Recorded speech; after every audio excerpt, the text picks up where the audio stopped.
I've waited 77 years. I can't fall here. This is my promise. No more, sir. From this moment, it is the vow of all 47 of us. They saw just another old man in a wheelchair. Then 47 Marines recognized his face and the airport stopped. Wesley West Barrett sat forgotten in Terminal B, clutching a folded flag and a faded photograph, just another elderly passenger waiting for his flight home. The bustling Charlotte airport swirled around him like he was invisible travelers rushing past without a second glance at the 92-year-old man in the wheelchair. But when a group of Marines returning from deployment caught sight of his weathered face and the small insignia on his jacket, they stopped dead in their tracks. What happened next would remind everyone present that some missions take a lifetime to complete, and some promises are kept across decades of silence. The fluorescent lights of Charlotte Douglas International Airport cast their harsh glow over the endless stream of travelers, creating a river of humanity that flowed around Wesley West Barrett like water around a stone. At 92, he sat motionless in his wheelchair near Gate B-14, a small island of stillness in the chaos of modern air travel. Wesley's weathered hands rested on a carefully folded American flag in his lap, the fabric worn soft from decades of careful handling. Beside it lay a black and white photograph, its edges yellowed with age, showing two young Marines in dress blues standing shoulder to shoulder with the confidence of men who believed they were invincible. The airport buzzed with the typical energy of a major hub business travelers checking phones, families herding children toward departure gates, and the constant announcements echoing through the terminal. But Wesley heard none of it. His mind was 77 years away in the jungles of Guadalcanal, where promises were made that would take a lifetime to keep. He'd just returned from Washington, D.C., from a ceremony that had taken 8 decades to arrange. The folded flag in his lap wasn't his. It belonged to Corporal Luis Moreno, his best friend and fellow Marine, whose name had finally been added to the Korean War Veterans Memorial after being overlooked for 77 years, due to a clerical error that had classified him as missing rather than killed in action. Wesley had been the only witness to Luis's death, the only one who knew the true story of how a 20-year-old kid from East LA had single-handedly held off an enemy assault long enough for their squad to reach safety. For decades, Wesley had tried to get Luis the recognition he deserved fighting bureaucracy and lost paperwork watching as other heroes were honored while his best friend remained forgotten. The ceremony in D.C. had been small, with just a few officials, a military honor guard, and Wesley himself representing the family that Luis had never had the chance to create. But it had been enough. After 77 years, Corporal Luis Moreno's sacrifice was finally acknowledged. Now Wesley was heading home to California, carrying Luis's flag to the small cemetery where his friend had been buried in an unmarked grave. It was the final piece of a promise he'd made in a foxhole in 1947.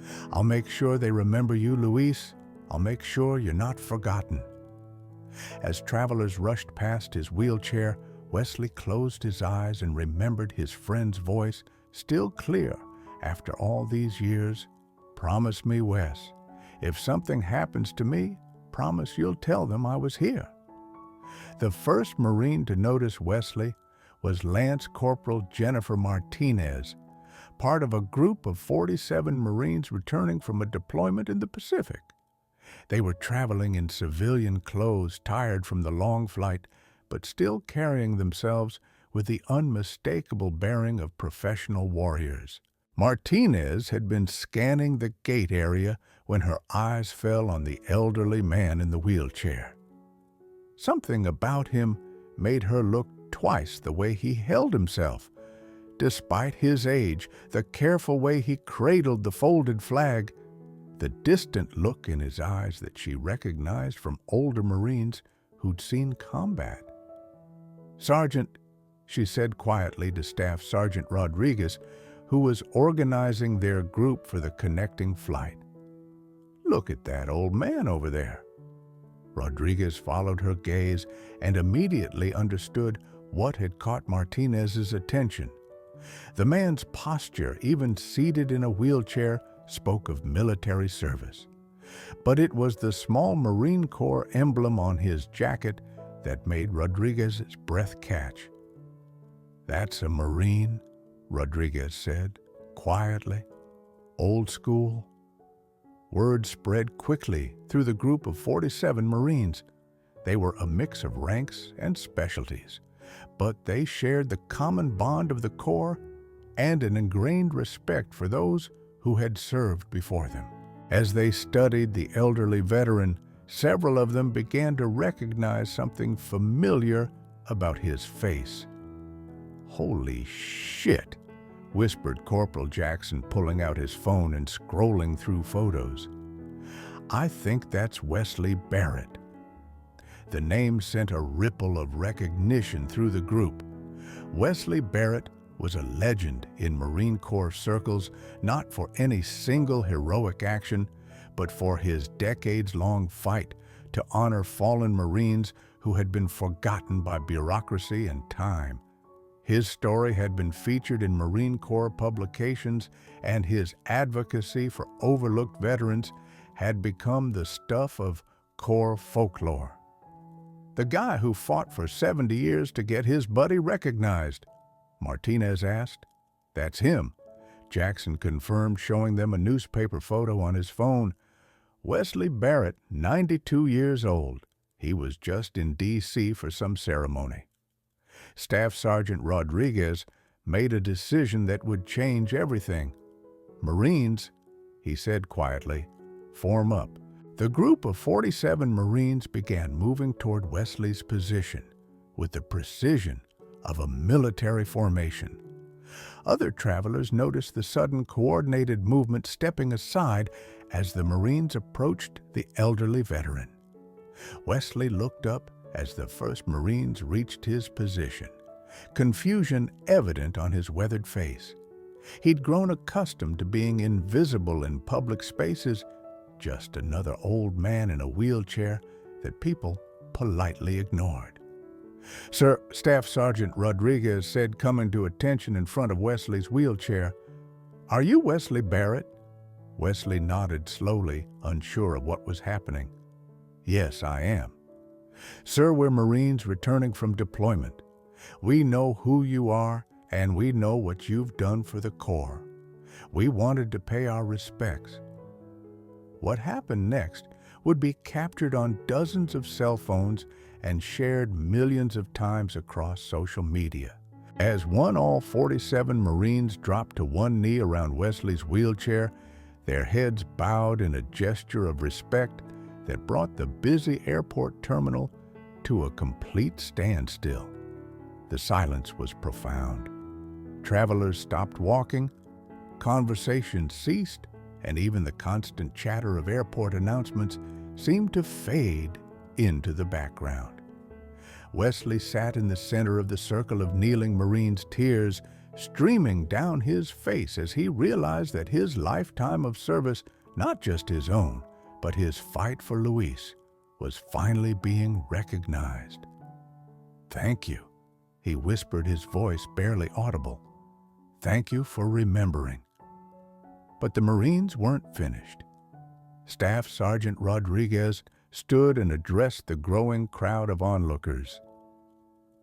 "Ladies and gentlemen," he said, his voice carrying clearly through the terminal, "this is Wesley Barrett, a 92-year-old Marine veteran who has spent the last 77 years fighting to honor his fallen friend. He just returned from Washington, D.C., where his buddy's name was finally added to the Korean War Memorial." The scene at Gate B-14 had transformed from a routine airport wait into something approaching a sacred ceremony. Word of what was happening spread through the terminal like wildfire, drawing travelers from other gates who came to witness the unprecedented display of respect for the elderly veteran. Staff Sergeant Rodriguez continued his impromptu address to the growing crowd. Corporal Luis Moreno died in Korea in 1947, saving the lives of his entire squad. For 77 years, his sacrifice went unrecognized due to bureaucratic errors. This Marine, he gestured toward Wesley, never gave up fighting for his friend. Airport security had arrived, but instead of dispersing the crowd, they formed a protective perimeter around the ceremony. Captain Sarah Williams, the senior security officer, was herself a veteran and immediately understood the significance of what was taking place. Wesley looked around at the faces surrounding him. Marines, travelers, airport employees, all united in a moment of recognition that he'd never expected. The flag in his lap seemed to grow heavier as he thought about Luis, about the promise he'd made, and about the journey that was finally nearing its end. "Sir," Lance Corporal Martinez said, approaching Wesley's wheelchair, "would you tell us about Corporal Moreno?" Wesley's voice was shaky at first, but grew stronger as he began to speak. "Luis he was the best of us. 20 years old from East L.A., joined the Marines to make his mother proud. He used to say he was going to come home and buy her a house." The crowd listened in complete silence as Wesley continued. "We were pinned down by enemy fire for 6 hours. Our position was being overrun, and we were out of ammunition. Luis grabbed a bar and told us to run. He held them off alone while we made it to safety." "How did he die, sir?" Rodriguez asked gently. "Grenade," Wesley said simply. "He threw himself on it to protect the wounded. Saved 4 Marines that day, including me." His voice broke slightly. "I was the only witness. When I tried to report what happened, they told me Luis was listed as missing in action. For 77 years, I've been trying to get that changed." A woman in the crowd began crying. A businessman loosened his tie and bowed his head. Children who had been restless moments before stood quietly beside their parents, sensing the gravity of the moment. "What was in the ceremony in D.C.?" Martinez asked. Wesley reached into his jacket and pulled out a small wooden box. "They gave me this. It's a bronze star with V device, Luis's bronze star. They're going to send one to his family in Los Angeles, but they wanted me to have one too." He opened the box, revealing the medal that had taken 8 decades to award. "They also gave me this flag. It flew over the Capitol in Luis's honor." The 47 Marines remained kneeling throughout Wesley's story, their presence creating a sacred space in the middle of the busy airport. Other travelers had formed a larger circle around them, many recording the scene on their phones, understanding instinctively that they were witnessing something historic. Sir Rodriguez said, "Where are you taking the flag?" "Home," Wesley replied, "to California. Luis is buried in a small cemetery in Riverside. For 77 years, he's had an unmarked grave. Tomorrow, I'm going to place this flag on his headstone and tell him that he's finally been remembered." The emotion in Wesley's voice was palpable. This wasn't just about military honors or bureaucratic recognition.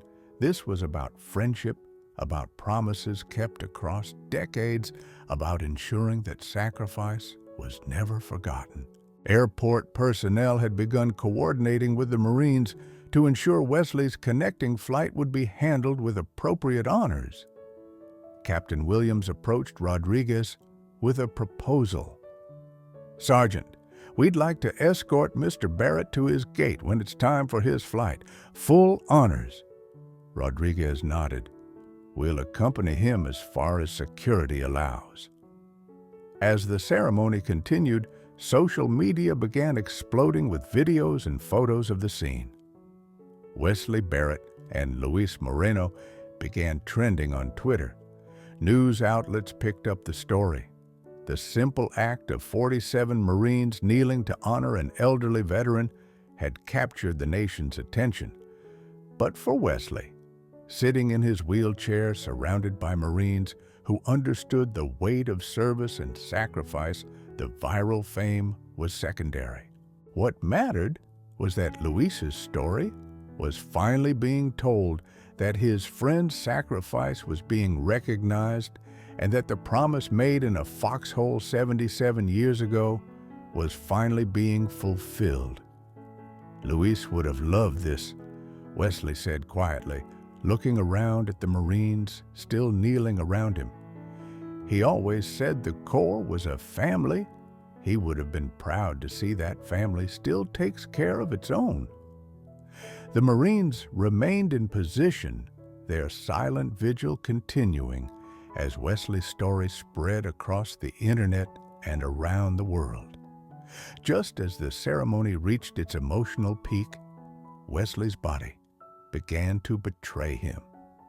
The stress of the long day, the emotional weight of the D.C. ceremony, and the overwhelming response at the airport had pushed his 92-year-old system beyond its limits.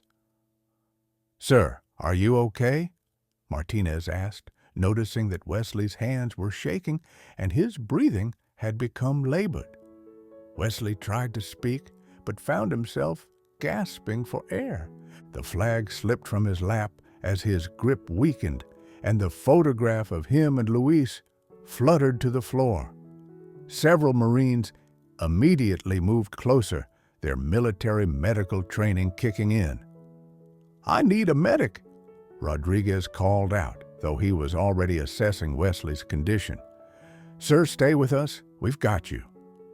Airport medical personnel arrived within minutes, but it was clear that Wesley was in serious distress. His pulse was irregular, his blood pressure was dangerously high, and he was showing signs of exhaustion and dehydration. "We need to get him to a hospital," the airport paramedic announced. "This looks like it could be cardiac related." Wesley grabbed Rodriguez's arm with surprising strength. "No," he wheezed. I have to get home. Luis."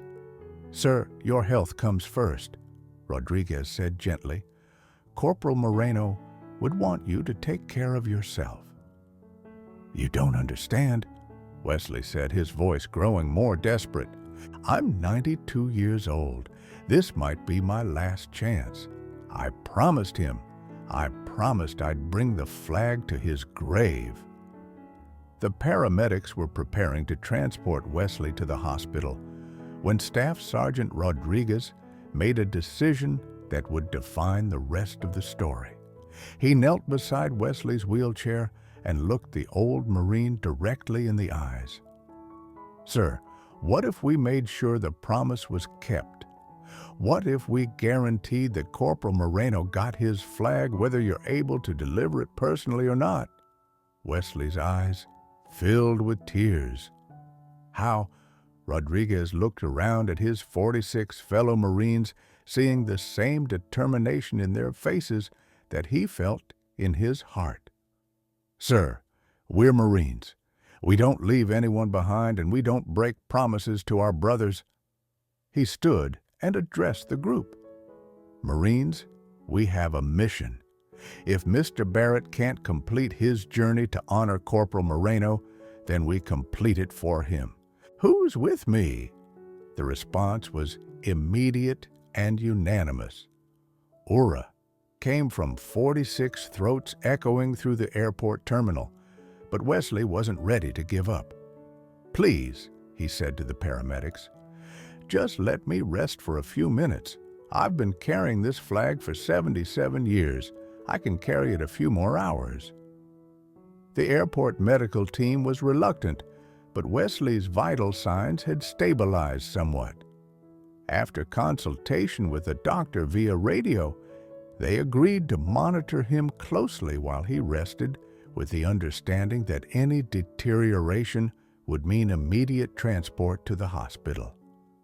"Sir," Martinez said, "we're not leaving you. If you're determined to complete this mission, then we're going to help you complete it safely." Rodriguez was already on his phone coordinating with Marine Corps contacts in California. "I'm arranging for a full honor guard to meet us in Los Angeles. If you're going to place that flag on Corporal Moreno's grave, it's going to be done with full military honors." The news crews that had arrived to cover the airport ceremony were now documenting a story that was evolving in real time. The simple tale of Marines honoring an elderly veteran had become something larger, a race against time to fulfill a promise that had waited 77 years. Wesley's flight was delayed while medical personnel continued to monitor his condition. The 47 Marines refused to leave, creating a protective circle around their elder brother in arms. Airport staff brought chairs, water, and blankets, transforming Gate B-14 into an impromptu field hospital and command center. "Mr. Barrett," Captain Williams said, approaching with a tablet showing social media feeds, "your story is everywhere. People across the country are following your journey. Corporal Moreno's name is being shared by millions of people." Wesley looked at the screen, seeing photos and videos of the airport ceremony spreading across the internet. Luis Moreno was trending worldwide, with people sharing stories of their own forgotten heroes and unrecognized sacrifices. "He's not forgotten anymore," Wesley whispered, tears streaming down his face. "After 77 years, people finally know his name." But the question remained, would Wesley be strong enough to complete the final leg of his journey? Or would the Marines have to fulfill his promise for him? 3 hours later, with Wesley's condition stabilized and a medical team cleared to accompany him on the flight, the procession to his departure gate became a moment that would be remembered in airport history. The 47 Marines formed an honor guard, escorting Wesley's wheelchair through the terminal as hundreds of travelers lined the corridors to pay their respects. Airport employees had coordinated with the airline to ensure Wesley received priority boarding and medical support throughout the flight. But more importantly, 12 of the Marines had changed their travel plans to accompany Wesley to Los Angeles, determined to see his mission through to completion. Sir Rodriguez said as they reached the gate, "We've been in contact with Marine Corps Base Camp Pendleton. They're sending a full honor guard to meet us in L.A. Corporal Moreno is going to receive the recognition he deserves." Wesley nodded weakly, his energy flagging, but his determination unwavering. "Thank you, all of you. Luis he'd be amazed." The flight to Los Angeles was unlike anything the airline crew had experienced. Wesley sat in first class surrounded by Marines who had appointed themselves his personal guard. Flight attendants checked on him constantly, and passengers throughout the plane were aware they were part of something historic. During the flight, Wesley shared more stories about Luis with the Marines. He told them about his friend's sense of humor, his devotion to his mother, his dreams of becoming a teacher after the war. With each story, Luis Moreno became more than just a name on a memorial. He became a real person whose life and sacrifice mattered. He used to write letters to his mother every day. Wesley said, his voice growing stronger as he talked about his friend. Even when we were under fire, he'd find time to write. He wanted her to know he was thinking about her. Lance Corporal Martinez, who had been recording Wesley's stories with his permission, asked what happened to his mother. She died in 1963, still waiting for him to come home. She never knew what really happened to him. The Marines told her he was missing in action, presumed dead. She spent 16 years hoping he might still be alive somewhere. The weight of that revelation settled over the Marines. A mother had died without knowing her son was a hero, without understanding that his sacrifice had saved lives, without receiving the recognition and support that should have been hers. As the plane descended into Los Angeles, Wesley could see the lights of the city where Luis had grown up. Somewhere below was the cemetery where his friend had waited 77 years for this moment. The arrival at LAX was extraordinary. News crews, Marine Corps personnel, and hundreds of civilians had gathered to witness Wesley's arrival. But the most moving sight was the delegation waiting at the gate, 12 Marines in dress blues representing the honor guard that would accompany Wesley to the cemetery.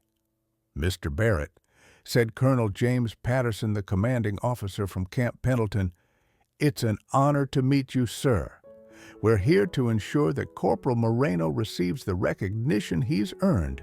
Wesley was transferred to a wheelchair that could handle the journey to the cemetery, but he insisted on carrying Luis's flag himself. "I've carried this flag for 3 days," he said. "I'm going to carry it to his grave." The convoy to Riverside Memorial Cemetery included Marine Corps vehicles, police escorts, and news crews.